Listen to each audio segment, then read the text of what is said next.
Selamat malam. Kita bertemu lagi pada malam ini dalam keadaan yang baik. Semoga kalian semua yang mendengarkan juga berada dalam berkat Tuhan dan berada dalam keadaan baik. Kita merenungkan terus firman Tuhan untuk menuntun langkah kita dalam masa prapaskah ini.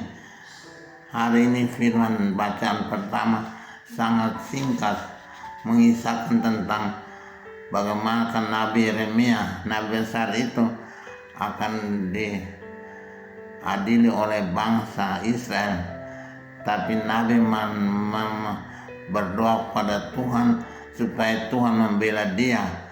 Dan itu memang merupakan kewajiban Nabi untuk memohon kepada Tuhan. Pembelaan tidak datang dari mana-mana, tapi dari Tuhan sendiri.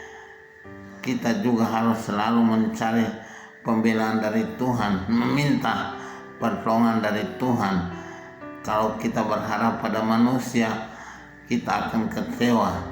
Tapi berharap pada Tuhan, Dia akan memberikan yang terbaik pada kita semua.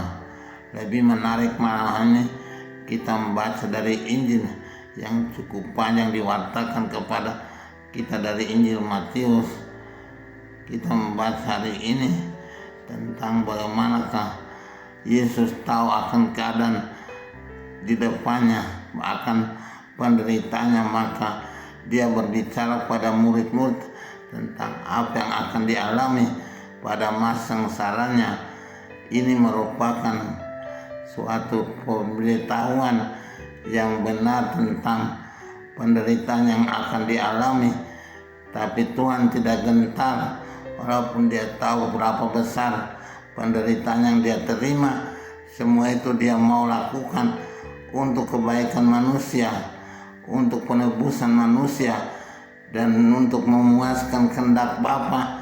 Dia menjalankan semua penderitaan yang akan datang. Ini merupakan suatu bukti bahwa Tuhan Yesus adalah Tuhan yang baik, Tuhan yang pengasih dan pemurah, Tuhan yang sabar, dan Tuhan yang selalu mencintai manusia.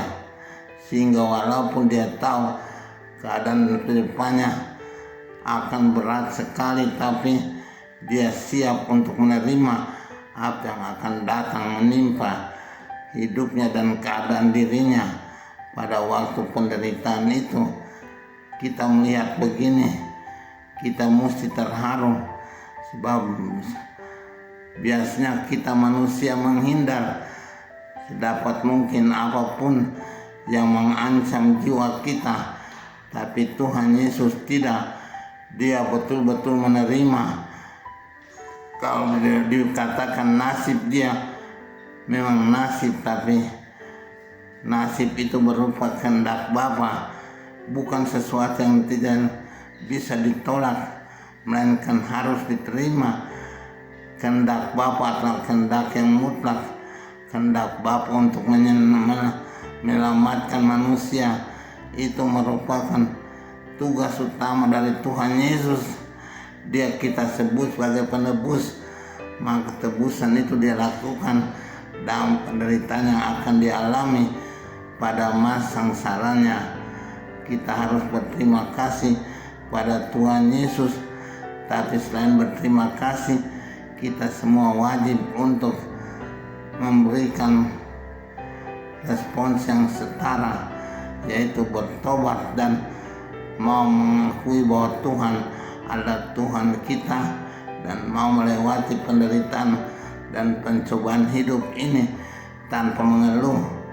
Kita harus meniru Tuhan Yesus, bukan kita mau menandingi Dia, tapi Dia adalah Tuhan kita. Maka Tuhan harus menjadi contoh dan teladan kehidupan kita. Semoga kita tiap hari merasakan cinta Tuhan Yesus dan berusaha untuk meniru ke apa yang Dia buat kepada kita. Tapi Injil hari ini berakhir dengan kalimat yang sangat indah, seperti anak manusia datang bukan untuk layani, melainkan melayani dan untuk memberikan nyawanya menjadi tebusan banyak orang.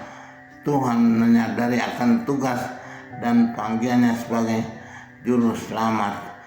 Maka kalau memang harus menderita, itu akan dijalankan tanpa mengeluh dan tanpa rasa bahwa itu merupakan suatu yang berat dalam hidupnya dan tanggungannya. Dia sendiri bukan manusia bersalah, tapi dia menjadikan dirinya bersalah untuk kita yang bersalah, yang benar berdosa. Dia tidak ada dosa sedikit pun, tapi kita ini berdosa dan harus bertobat. Kita tiap hari bertobat untuk menebus dosa kita, dan kita kembali pada Tuhan yang mencintai kita sepenuh-penuhnya. Semoga dalam minggu-minggu depan kita berusaha betul untuk membenahi hidup kita, dan itu bukan berarti minggu depan, tapi mulai sekarang juga kita berusaha untuk melakukan apa yang terbaik dalam hidup kita untuk menebus dan membalas kasih Tuhan kepada kita. Semoga demikian. Amin.